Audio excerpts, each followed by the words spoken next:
abedloveni amandla enhle nasezantsi siyakhuleka ningizimu Afrika njengamanje kuyashuba ngamukela k'insizwa amakhuluma ngobuciko kwaZulu naka amaciko ngaseceleni kwami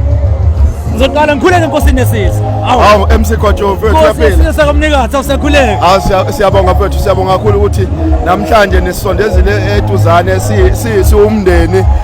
wesibongo sakamnikazi ukhuluma ke nayo ke inkosi yesizwe sakamnikazi mangibona wona nkosi yesizwe ngivele ngicabanga uZuma lapha mayithi kwenzakalani ngoJumbo bese sikhoza hayi shothi uqomile uqomuka hayi qomaskala kunjalo mfethu kunjalo inhloso enkulu nje suke sinazo ukujabulisa abalandeli bethu kunjalo mfethu kodwa kasamukele ngapha umsholozi mododa sondela qhawe lami umlando walensizwa omkhulu isakaze kakhulu ezweni lomzansi abantu abaningi abakwazi lokho owazi lobuhlelo lapha umsholozi ngangenza uhlelo lwasekuseni intatha kuye ngibambe futhi nangomgqibelo ngo3 kuya ku6 ntambama mfowethu uthisha wesizwe abantu bakwazi kakhulu laphana ku TikTok ugijima ngamavidiyo amnandi kakhulu bingelele sozikuphona amakhempa angibingelele bonke ababukeli ngibingelele bonke nje eSouth Africa kodwa ngibingelele kakhulu abafundi bami ngiyathemba ukuthi baziphethe kahle ne-uniform bayigqokile abantu abaningi bayibuza la sisho siza ukuthi uyithathaphi into nje uthisha ngapha umsakazi ngapha sikubona upresident TV manje emgedeni yes into ebaluleke kakhulu kulezi insuku i-content ehlelekile i-content efundisayo i-content eyakhayo i-content ehehayo so ayikho into ebaluleke njanga ngiyakholelwa ekutheni uma uphekela abantu kunezinongo oyifakayo ukuze ukudla mase awukuphuli kuhlaza uphawu lwenhlonipho ukuthi ibhodo uliphule kahle selivuthiwe ulinika abantu livuthiwe ungabapakela abantu into ehlaza kungakho-ke i-content kathisha wesizwe ihamba ngalendlela ihamba ngayo ingoba iyaphekwa kakhulu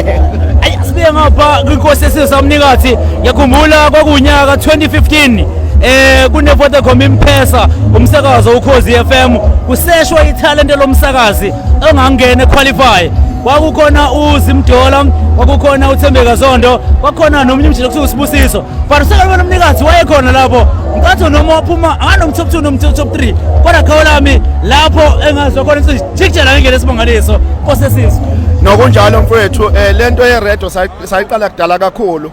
and ngiye ngijabule mengabe ngibona indlela odadewethu laba esabisenaba ku competition sikhuluma ngoZimdola noThembeka abasaphusha ngakhona nangendlela abahlonipha ngakhona abantu nangendlela futhi abakhombisa ukuthi umsebenzi bawuhlonipha ngakhona siyakujabulela kakhulu lokho ukuthi akubathanga mengabe bethola ithuba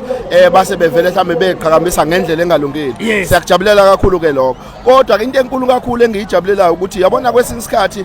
mengabe ngingenzakalanga ukuthi ungene la ukade uphupha ungena khona uNkulunkulu osehlelelami ezinye indlela noma amanye amathuba njengamanje ngomunye osomabhizinisi abakhulu kakhulu eKwaZulu Natal ngiphethe futhi inhlangano ephethe wonke ama community radio stations KwaZulu Natal naku ke manje ke ngisemgedeni okulapho khona sithula indaba ziraw zingahlaziwe kwenzakalani umgedeni nkosi yesizwe asihlaziyi siyithula injongoba injalo indaba uma ngabe sithenje lunje lolu daba silithula sicolo sekugcineni athuthi asibathembise ababukeli la nkosi yesizwe ngoba uke washo usiluma nje emva kwendlebe ukuthi luzohlezi litholakala lolu hlelo abantu abalindele mfethu abalindele abantu lizoba busy kakhulu njalo ngesonto siyashutha siqede siyakhipha lizosabalala kakhulu ku YouTube lisabalale ku Facebook lisabalale ku TikTok sinane ezinye ke inhlolo ezingaphezulu kwaloko ezinkulu kodwa singakwazi ukuthi sizikhulume njengamanje abantu abaningi bebekwazi njengomsakazi bayathuka manje ukuthi awu usundaba ezitha nami bengikwazi njengomsakazi ukuthi sabela umnikazi njengamanje sikakhuleka nkosi yesizwe mhlawumbe ungathi ukuchaza kancane kulo mlando omncane nje umlando wakithi thina sabakamnikazi singaphasi kobuholi bakaNcamalala ngaphasi kwesizwe saseMpendle ila khona sikhothoma khona kaNcamalala kaZuma kodwa ngoba nathi siyisibongo sinesibaya sethu sakamnikazi ila khona ke emini kunjalo uZuma phela undunankulu esizweni sakamnikazi uyena kundunankulu omkhulu uNcamalala uZuma uthisha wesizwe so umlando ke wethu usho njalo ukuthi ngaphasi kobukhosi bakaZuma kodwa ngoba nathi siyisibongo esizimele futhi esinesibaya saso ingakho ngibona ngikhona njenga nomuntu okuyena orepresent umndeni futhi okuyena yena oyinkosi yesizwe sakamnikazi. Avele wayichaza yaqanya kakhulu mfethu. Wena usuku interview inkosi laphana indaba semgedeni mfethu. Mfethu yini esoyilindela njengamanje noma uzitshela ukuthi noshusa inanani kodwa abantu bathembisana ngoba obumnandi kubonakala nihlaziye ivideo kaNgizwe egibele ihashi lapha ngathi ubhombela ushembe oqala inkinga lela hashi. Abantu basemgedeni mfethu eGwajo abalande ababukeli bomgede abalindele okukhulu kakhulu. Into emnandi kakhulu ukuthi njengoba isichazile nje esichazile indaba ezithu ukuthi indaba sobe sizikhipha zinqunu zinjalo. Akukho okufihlayo. Kodwa ke futhi khona kunjalo ulimi oluqoqekile ngoba phela isakaza nondaba ezithu. Into emnandi ke ngokusakaza nondaba ezithu ukuthi uma silikhuluma udaba yena noma ngalibeka noma kanjani ngoba akekho futhi ngizathini uvumelekile yena ukuthi alibeke njengoba lunjalo. So nje kuzoba mnandi kakhulu. Indaba ezitha asivale ngayo inkosi yesizwe mase khuluma inkosi akekho omunye ubekhuluma indaba ezitha lokuphetha. Lokuphetha nje lokuthi nje mfethu sibonga kakhulu siyabonga kakhulu ngokuthi silekelelane nanokuhalalisela nje inhlaka production Real TV1 King Zoso nabanye ngiyaphusha kakhulu bafethu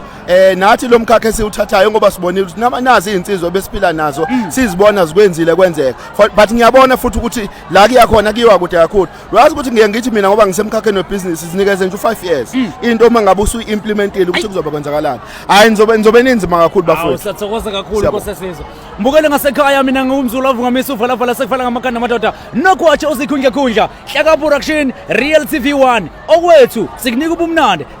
#sikuthatha sikubeke.